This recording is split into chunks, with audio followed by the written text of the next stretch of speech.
मेरा नाम सुशील कौल है और मैं पत्रकार बंधुओं का यहाँ आने पर हार्दिक अभिनंदन करता हूँ, स्वागत करता हूँ। आज मैंने राष्ट्रीय देवभूमि पार्टी के द्वारा नामांकन की सारी प्रक्रिया पूरी कर ली है और कल से मैं अपना प्रचार प्रसार आरंभ कर रहा हूँ। मैं जसीमपुर विधानसभा की संपूर्ण जनता से दोनों हाथ जोड़कर विनम्र प्रार्थना करता हूँ कि जो सलूक मेरे साथ किया गया है, जो अन्याय मेरे साथ हुआ है और जिस तरह गरीब किसान मजदूर के बेटे के साथ जो अभद्र व्यवहार किया गया, इसका जवाब आने वाले विधानसभा चुनावों में 12 नवंबर को आप जरूर दीजिएगा। सुशील कौल जी, एक अभी सोशल मीडिया पे एक पोस्ट वायरल हो रही है, एक बयान आ रहा है कि सुशील कौल जी अपना नामांकन जो वापस ले रहे हैं, क्या ऐसा है?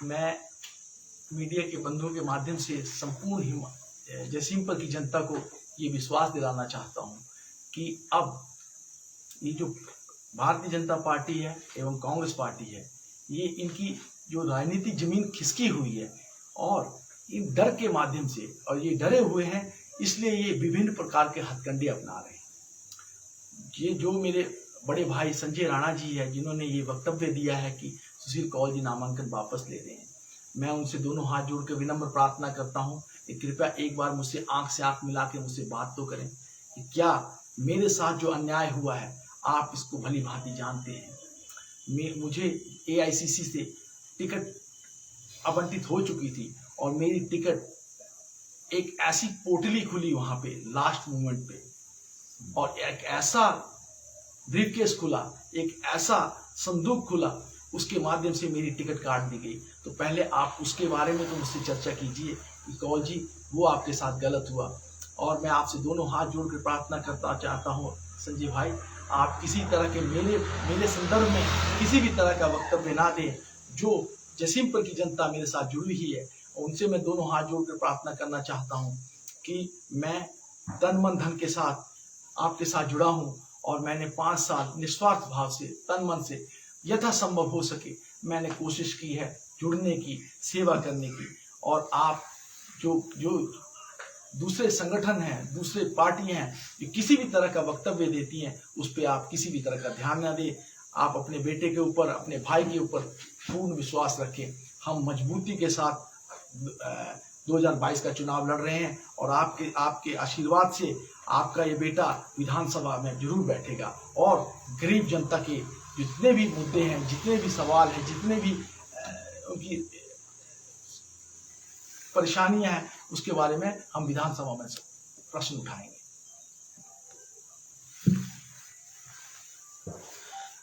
अच्छा सुशील कौल जी, एक अभी सुनने में ऐसा भी आ रहा है कि जिस पार्टी से आप चुनाव लड़ रहे हैं, जिस पार्टी की टिकट पे आप चुनाव लड़ रहे हैं, वो ऐसी विरोधी है, क्या ऐसा है? बहुत ही विडंबना है। अगर मुझे भूख लगी है, मेरा परिवार भूखा है, तो मैं तो हक की बात करूंगा। तो राष्ट्रीय देवभूमि पार्टी अपने हक की बात कर रही है, उनके ऊपर प्रश्न चिन्ह लगाए जा रहे हैं। जो और इतिहास गवाह है, जिसने जब संघर्ष किया है उसके ऊपर आरोप और प्रत्यारोप होते रहे हैं। मैं बात करना चाहूंगा कि आरक्षण विरोधी है, अनुसूचित जाति के विरोधी है। अनुसूचित जाति के और आरक्षण के विरोध में तो कांग्रेस पार्टी खड़ी है। अब आप बताइए, पिछले 45 वर्षों से, विडंबना है, पिछले 45 वर्षों से एक ही परिवार जो गरीब है, एक ही परिवार जो दलित है, एक ही परिवार जो आरक्षण का फायदा चाहता है, एक ही परिवार जिसको आरक्षण दिया जा रहा है, वो कांग्रेस पार्टी कर रही है। और इल्जाम जो है जो राष्ट्रीय देवभूमि पार्टी पे लगाए जा रहे हैं कि वो राष्ट्रीय देवभूमि पार्टी आरक्षण विरोधी है। बहुत ही विडंबना की बात है। कौल जी, जब आप अपना नामांकन पत्र दाखिल करने जा रहे तो बीच रास्ते में आपके काफिले को रोका गया था, उसके बारे में आप क्या बोलना चाहते हैं? मैं बड़े दुखी मन से बोल रहा हूँ और जसीमपुर की जनता को इस बात बताना चाहता हूँ कि आप कृपया इस बात को समझिए कांग्रेस पार्टी अपनी मानसिक दशा खो चुकी है। कांग्रेस पार्टी के जितने भी कार्यकर्ता है वो लिटरली बिल्कुल अपना होशो हवास खो के जनता को परेशान कर रहे हैं। जब मेरे साथ मैं नामांकन भरने जा रहा था तो मेरे साथ बुद्धिजीवी लोग जुड़े हुए थे, मेरे साथ बुजुर्ग लोग चले हुए थे, मेरे साथ माताएं बहनें चली हुई थी, पर कांग्रेस पार्टी के कार्यकर्ताओं ने बीच सड़क पे गाड़ी लगा दी। उन मेरे जो कार्यकर्ता थे, जो समर्थक थे, उनको रोका गया, उनके साथ गाली गलौज किया गया। बहुत ही दुर्भाग्यपूर्ण है। इसके साथ में और हिमाचल की जनता को, जैसिमपुर की जनता को एक बात बताना चाहता हूँ कि देखिए, कांग्रेस पार्टी की बौखलाहट देखिए। इनके जो अध्यक्ष महोदय हैं, मैं आज ही सोशल मीडिया पे देख रहा था, बहुत ही दुखद है, दुर्भाग्यपूर्ण है। इनके अध्यक्ष के द्वारा दी गई जो हमारे दलित समाज के प्रति जो टिप्पणी है वो बहुत ही दुर्भाग्यपूर्ण है।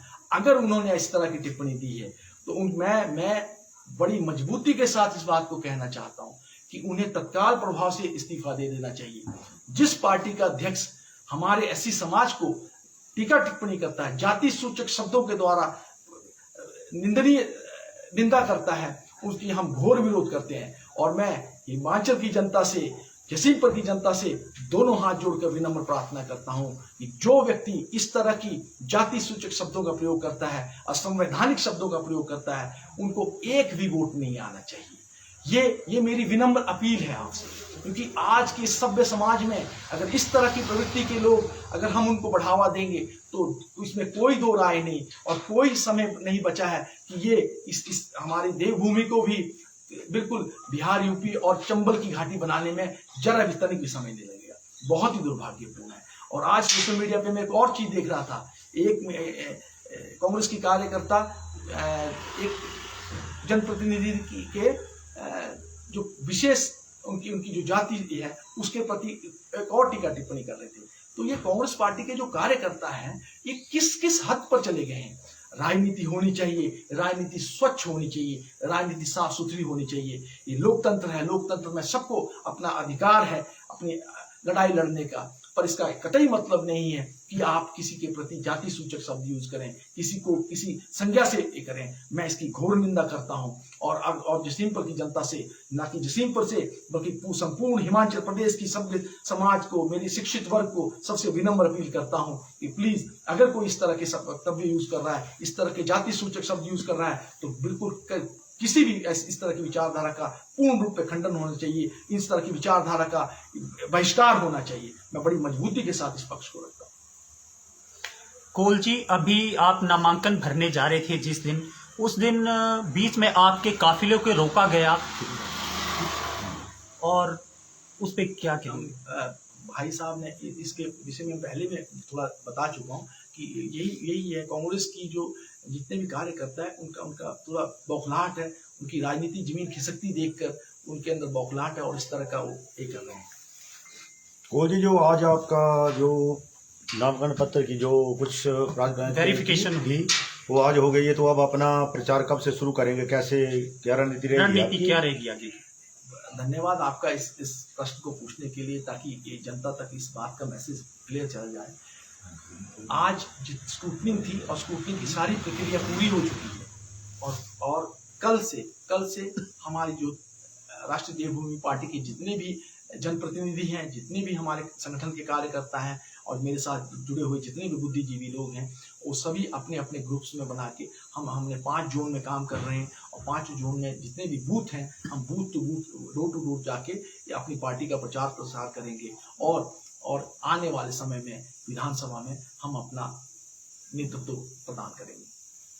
अच्छा, अभी जो ये कांग्रेस की रैली हुई अभी जैसिमपुर में, जो इसमें देखा गया कि जो जैसिमपुर विधानसभा के जो वोटर हैं वो कम दिखे और बाहर से भीड़ जुटाकर लोगों को बसों में भर भर कर लाया गया, ऐसा देखा गया। इस पे क्या कहना चाहेंगे आप?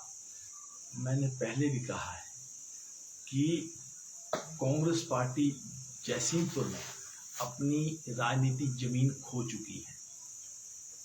अगर आप पिछले कुछ पन्ने पलट कर देखें, जो जनप्रतिनिधि हैं उनके ऊपर जो सोशल मीडिया पे संज्ञान आ रहे हैं वो बहुत ही दुर्भाग्यपूर्ण है, बहुत ही शर्मनाक है।